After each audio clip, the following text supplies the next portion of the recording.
Silent Hill 4, the black sheep of the original quadrilogy and considered by most to be the weakest of the original 4 games. Even though I do disagree with this, I understand completely why this is the general consensus. It lacks the pioneering graphics and classic status of 1. It lacks the groundbreaking and universally beloved story that 2 has, and lacks an outwardly charismatic protagonist like 3. You gonna let your hair color go back too? I don't know. Don't you think blondes have more fun?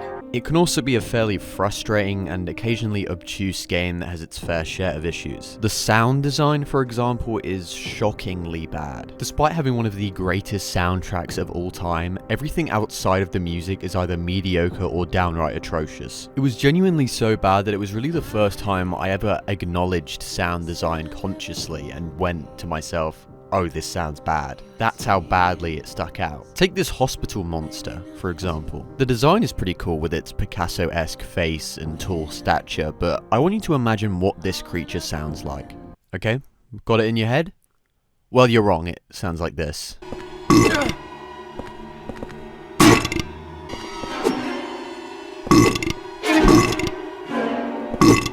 How about these demonic snarling dogs with straw-like tongues? Nope, wrong again. It sounds like a stock tiger sound effect. It does stick out quite a bit and is a little unfortunate, but I can look past it because there are just so many things about this game that I love, even with its flaws. It has basic, middling combat, obtuse navigation, and occasionally frustrating puzzles, but something about it is captivating to me. And after all these years, I think I've figured out why. Silent Hill 4 is an elaborate metaphor for living with anxiety. And as I've dug deeper into the game and thought about it for longer, a lot of the choices start to make more and more sense when viewing the game from this perspective. No surprises here, but there is going to be a bit of self-inserting in here just because I myself suffered from horrible anxiety as a teenager, so there's going to be a lot of correlating things that maybe you wouldn't see but I personally see, so just keep that in mind. I do think though that because of the anxiety I had when I was a teenager, it made me fall in love with this game. Because of that kind of relatability and connection I felt with it. It made me look past the obvious flaws. Before we dive into things though, I will say that this is going to be a spoiler discussion. There's going to be spoilers for the story, so I would really recommend that you play the game first before watching this video. Of course, you can go and get it on the original PS2, which is what I did, but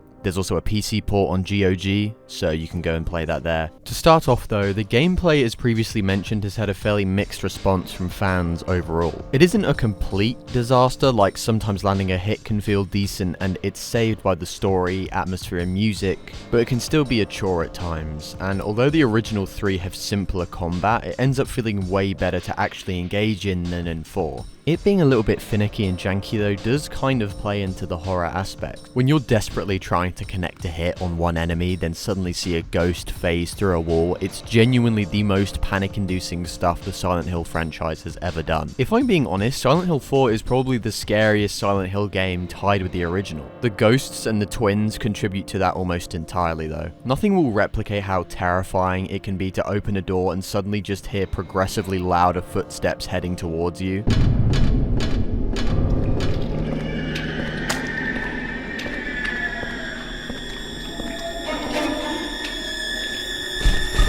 Or gradually hearing the moaning of a ghost get louder and louder before they phase through a wall and completely catch you off guard. It's genuinely scary and an absolute achievement in tension building and payoff. It really is some of my favourite stuff gameplay-wise from the Silent Hill series, even with the occasional jank. It's like a simulated panic attack at times, and whether intentional or not, it's a unique feeling that I haven't felt from a game in a long time. Onto the music though, which is really where I feel like the anxiety metaphor really starts to manifest. Other than being fantastic in its own right, it really does encapsulate the themes that, I feel like the game is trying to communicate, and there are 3 songs in particular that I feel like really communicate this theme well. First off, the song Resting Comfortably.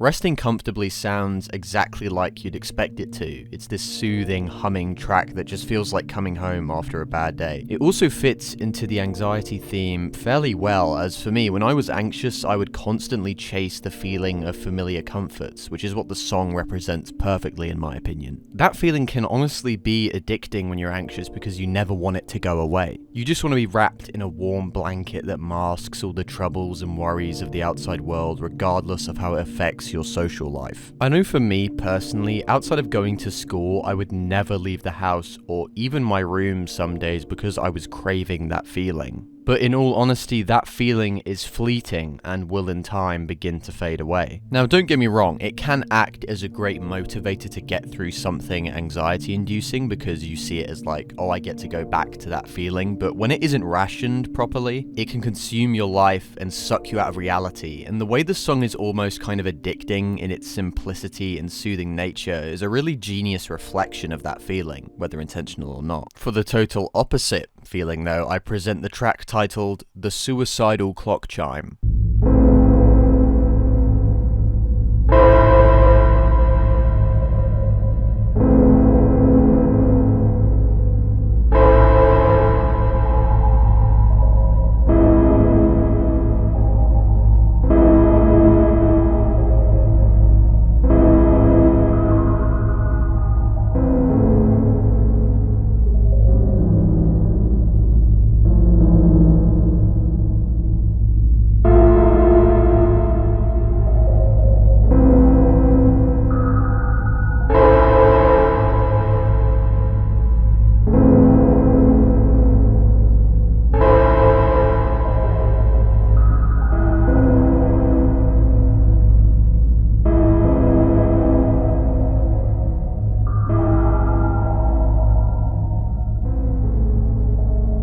This is such a panic-inducing and ominous piece of music to me. Despite not being as overtly horrifying as something like My Heaven from Silent Hill 1, I'm in danger! It perfectly captures a sense of dread that I remember feeling fairly often when I was at school as a teenager. That visceral feeling that something bad is going to happen is something that is really hard to explain to somebody who's never experienced it, but is such a common feeling when you're super anxious. Like there's this impending sense of something wrong is going to happen. I don't know what it is, I don't know when it's going to happen, but something bad is going to happen. The little drips of water in the background of the song are such a great touch. It paints the picture of you being in like this cold, dark sewer and just hearing this song play faintly in the distance and just hearing it get louder and louder as you wonder what's coming to get you. If you want to experience both of these feelings at once though, the track Remodeling is a great one that captures the contrast between these two extreme emotions really well.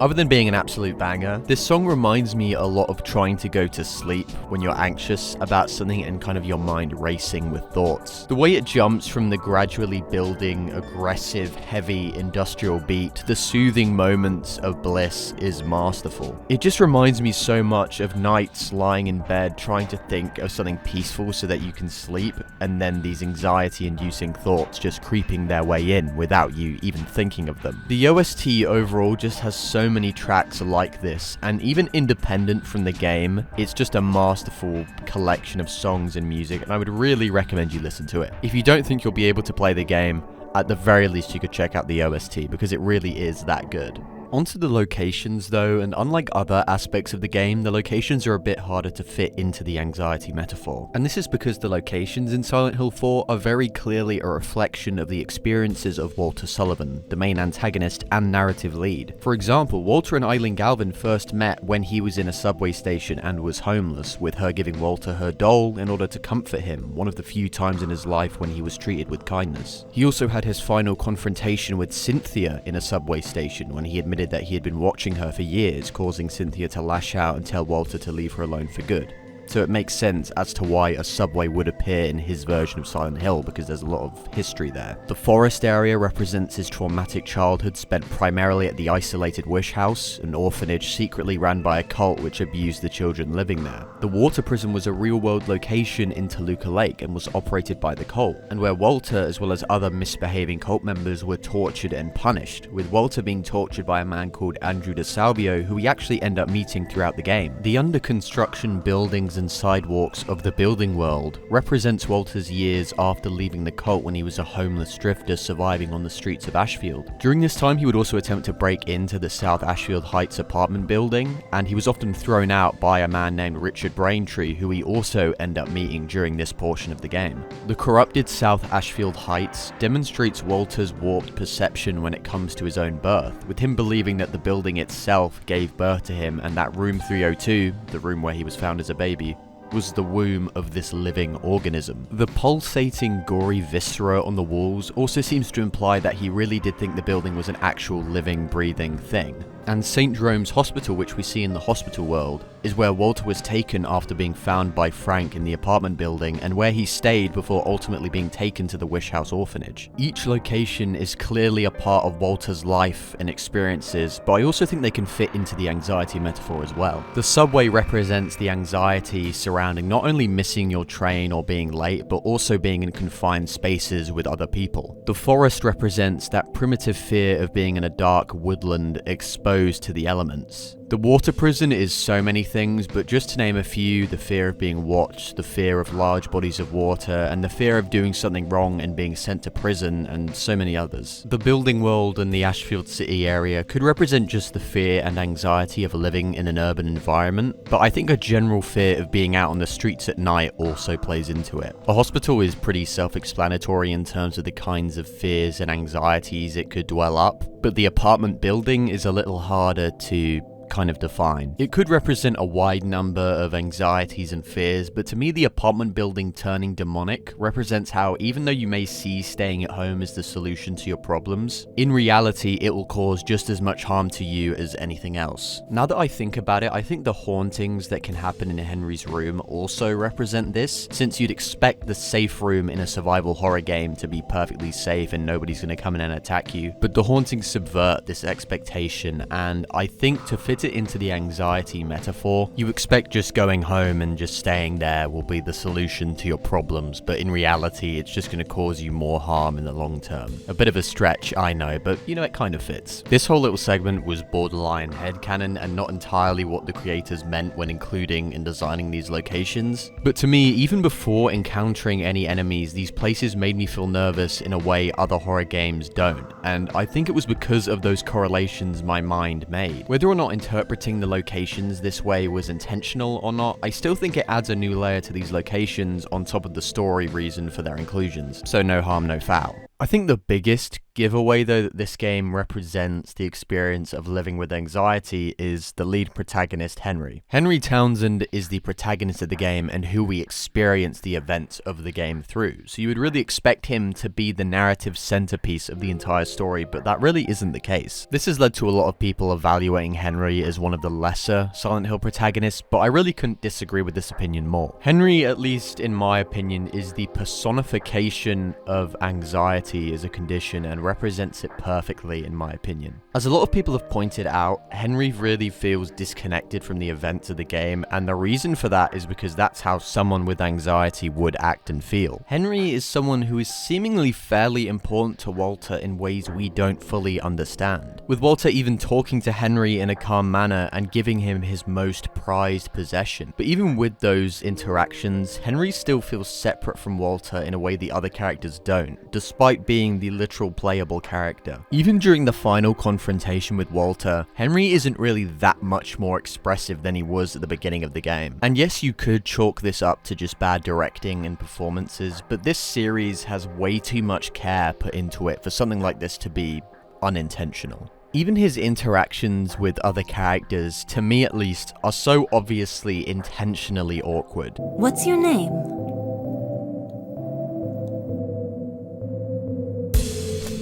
Henry. And you? This is my dream and you don't even know my name. It's Cynthia. Your dream. That's right. This is just a dream. And a really terrible one, too. I hope I wake up soon.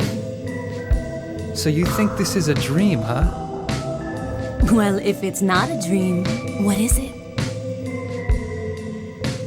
Anyway, I want to get out of here, but I can't find the exit. Say, will you help me find it? I'm kinda scared all alone. I'll do a special favor for you later.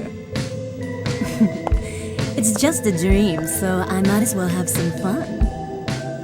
This is a guy who barely leaves his room as is, but now he's been thrown into this situation out of nowhere. He's going to be a little out of step when it comes to conversations, although if I'm being honest, it seems as though that's how he would act around those people ordinarily. Even his name furthers this idea of him as a reclusive outsider. All credit goes to the Gaming Muse for this, by the way, but the name Henry is related to the Germanic name Heinrich, which means home ruler, almost as if Henry feels his most comfortable when he's at home. Now, that might be kind of a stretch, but his second name, Townsend, was a topographic name for someone who lived on the outskirts of a settlement, hence the name Townsend, you know, living at the end of a town. Him being an outsider is quite literally in his name. I also think Henry's apartment really conveys this idea of him as a shut-in on the outskirts of society. I mean, look at it, it's plain, sparsely decorated, quite frankly depressing, and it's clear that this is how his apartment looked even before the locks on the doors appeared. This could indicate Henry as being someone who's depressed, which isn't something I would rule out entirely, but it also speaks to this idea that he has no one to come round and visit him, so he doesn't feel the need to even leave his bedroom,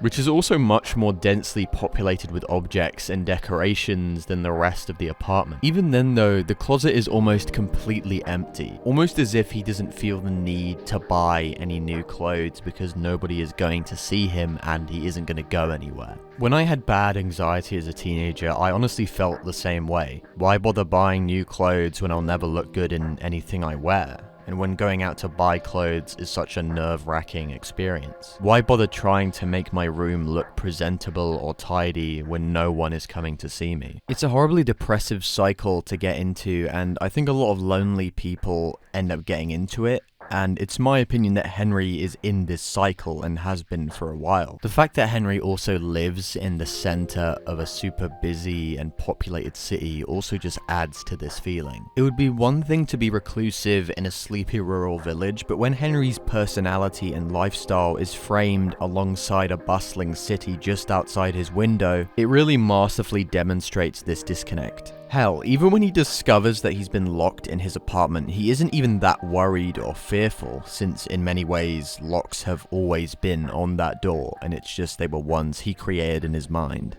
With all that being said though, we don't even know much about his backstory, with him only making vague comments about how he doesn't look back on it fondly. Whether intentional or not, it reminds me a lot of how some people will often prefer not to dwell on the past because it evokes negative emotions. The fact that Henry's own internal monologue is so vague and dismissive about his past says more than any detailed description could. Henry as a character though isn't a completely nice guy who's just a little shy. We also see darker aspects of anxiety manifest throughout the game. that being his voyeurism. The peephole into Eileen's room, although debatable as to whether or not it existed before or after the locks arrived, it undeniably represents how anxiety can lead to certain problematic behavior. Of course, the majority of anxious people would never engage in voyeurism, and I think that goes without saying, but nonetheless, someone who is socially anxious and withdrawn might end up having a warped view on what is and isn't acceptable when it comes to boundaries. Because of the separation society creates between men and women, it creates an othering of the opposite gender that can lead to a lot of anxiety and fear, particularly in men. In a worst case scenario, this can lead to certain withdrawn, socially awkward men viewing and treating women on a lesser level to men. I don't think Henry has fully fallen into this line of thinking, but the peephole in his apartment certainly indicates that a temptation fueled by loneliness to engage in that behavior exists somewhere in his subconscious. Even outside of Eileen, the way Cynthia is framed in a lot of shots is sexually charged and voyeuristic, and I don't think it's purely for the sake of fan service or titillation. Even Henry's occupation, being one of a photographer, further leans into this idea that he's engaged with voyeurism, or is at the very least showing voyeuristic behavior. I will say though, I think overall Henry's journey is one of personal growth. Although by the end of the game he hasn't changed drastically, to me that's entirely the point. Something like anxiety is extremely difficult to get over and can take years upon years of therapy and conscious effort. So I appreciate that Henry's change is more subtle than the typical arc you'd expect. He's slightly more assertive and confident, sure, but it's clear that this is the start of his recovery process and that there is no instant cure that can quote-unquote fix him. Instead, Henry learns throughout the game that building connections with people is rewarding and that they can help him as much as he can help them. Walter, on the other hand,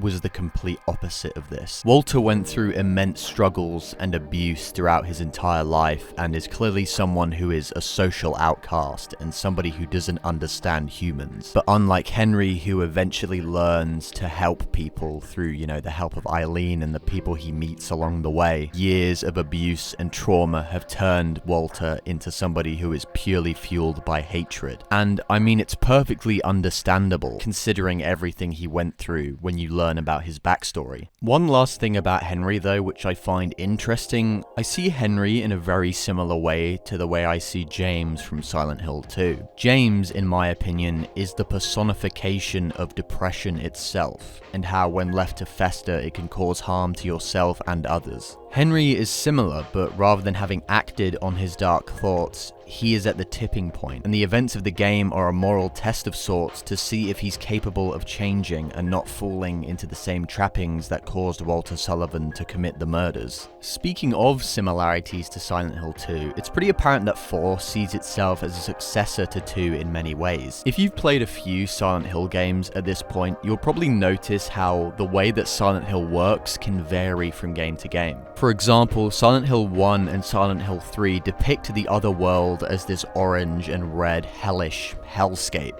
whereas 2's depiction of the other world is much more of a rusted brown, which maintains the look of the original locations a lot more. 4, on the other hand, is sort of a merging of both visually, but functionally is totally unique with how the otherworld is clearly disconnected from the regular world, with access to the other world only being available through the hole in Henry's bathroom, which is a departure from how the first 3 games depicted the other world as something that can just happen spontaneously or is triggered by a specific event. I'm not saying one depiction is better than another, I just find it interesting that the developers of Silent Hill 2 and 4 consciously decided to change how Silent Hill functions and looks. I mean, 4, despite being called Silent Hill, doesn't even take place primarily in Silent Hill. Despite being different in many ways, 2 and 4 are similar in how they focus less on the cult aspects of Silent Hill and more on the psychology. 1 and 3 also explore psychological horror and kind of manifestations of demons and things like that, but at the end of the day, both 1 and 3's supernatural shenanigans are powered by a cult ritual or prophecy. 2 and 4, on the other hand though, focus less on the cult aspect and more on Silent Hill being a place that's molded by the psyche of the people who come in contact with it.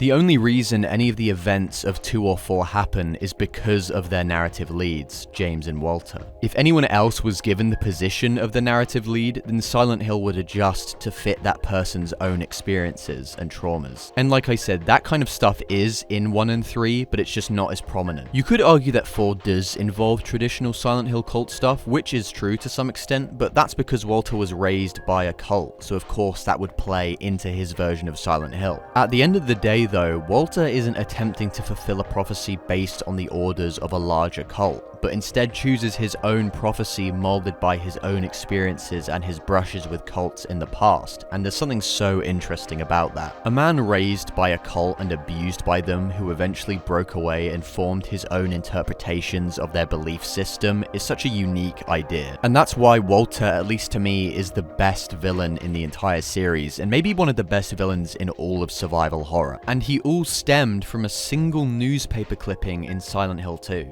Yeah, you heard me right, Walter Sullivan is mentioned in Silent Hill 2.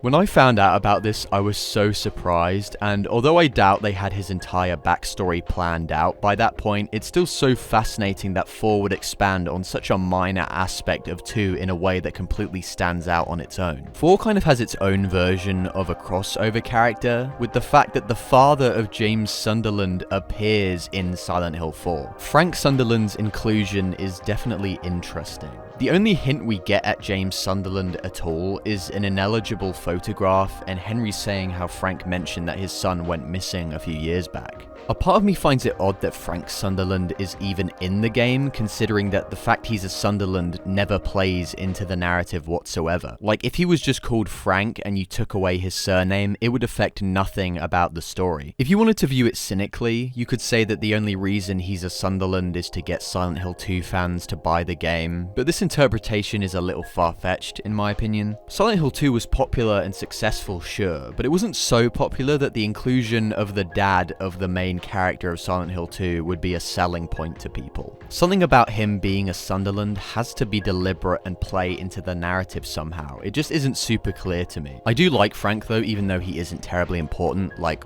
the only purpose he serves is that he kind of holds the MacGuffin that the game is built around. But I just find it interesting that he's even there in the first place, and any potential backstory of James Sunderland being explored is interesting to me, even if it is kind of unnecessary. Circling back to the anxiety metaphor though, maybe him being such an important character to the lore of Silent Hill and him just not mentioning it at all kind of mirrors Henry in some way. I know that's picking at straws, but maybe. Anyway, getting back on track, my point is that the clear connections to Silent Hill 2 seem to imply that 4 is trying to go for a similar approach that 2 did, with the characters, story, locations, and monsters being powered and influenced by the inner conflicts of the protagonist or narrative lead. And with everything I've gone over surrounding Henry as well as Walter, I think the interpretation of this game as an anxiety metaphor is a valid one. Although I will say I don't think that this is a definitive interpretation. As far as I'm concerned, there is no definitive interpretation. Of course, the creators themselves can shed light on what they were trying to go for, but at the end of the day, your own interpretation is just as valuable, if not more so.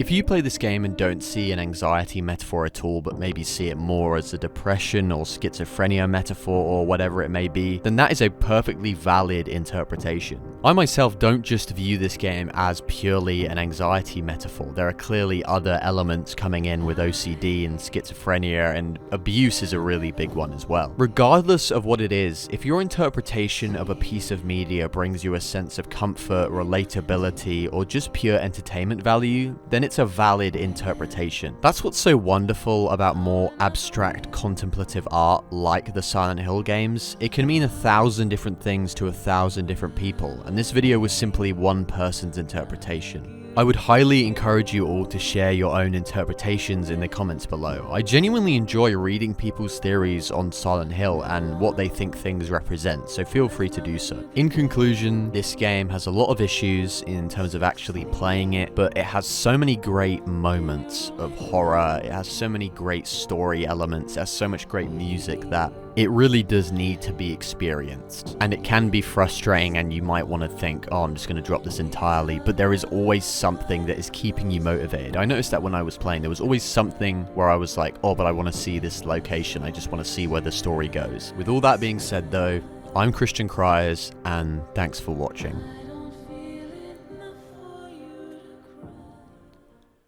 Hello, this is the post-video discussion. Thank you for watching the video all the way through. This one is a little different from the ones I've done before, because I think most of the videos I do are usually kind of a broad, sort of general, retrospective analysis, or whatever you want to call it, of the game. But this, I kind of went in with a specific kind of thing I wanted to talk about, that being the anxiety metaphor, which is something I've been thinking about for a long time with this game. I hope you like it. I think I just, fairly recently, I've seen quite a few Silent Hill 4 reviews, like more than I thought. Like, I kept getting recommended them, so I just thought, rather than just doing another Silent Hill 4 kind of retrospective in the usual style, I thought I'd focus on something that is personal to me to kind of make it stand out and be more unique. Of course, those videos are still good, and I would recommend that you check out the NitroRad video on it. Is really good. And of course, there are tons of videos that go over more so the actual gameplay, because I was sort of vague with that. But I think I just mostly wanted to focus on the story and kind of the themes. But no, I really recommend you watch it. If you've made it all the way to this video and still haven't played the game, please do. Like I said earlier in the video, you can get it on GOG for the PC, and you can get it just on the regular PS2 like I played it. It's definitely janky, and I think it isn't the best combat in the Silent Hill series, but it still works. It's just, it doesn't always fit.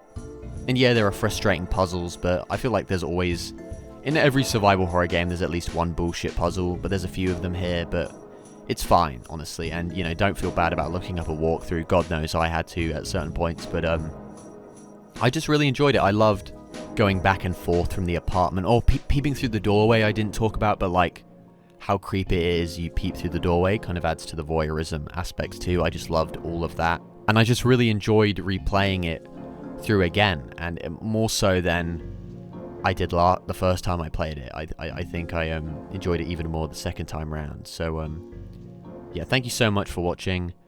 Do tip at my Ko-fi page. I've got a Ko-fi page where you can just donate like £5 if you want. Go ahead and do that if you wish, if you've got the money on you. I love you. You're a support regardless. The fact you're even listening to this is great, and thank you so much. Hopefully you stick around, and I really enjoyed this. But yeah, thank you for watching, and bye.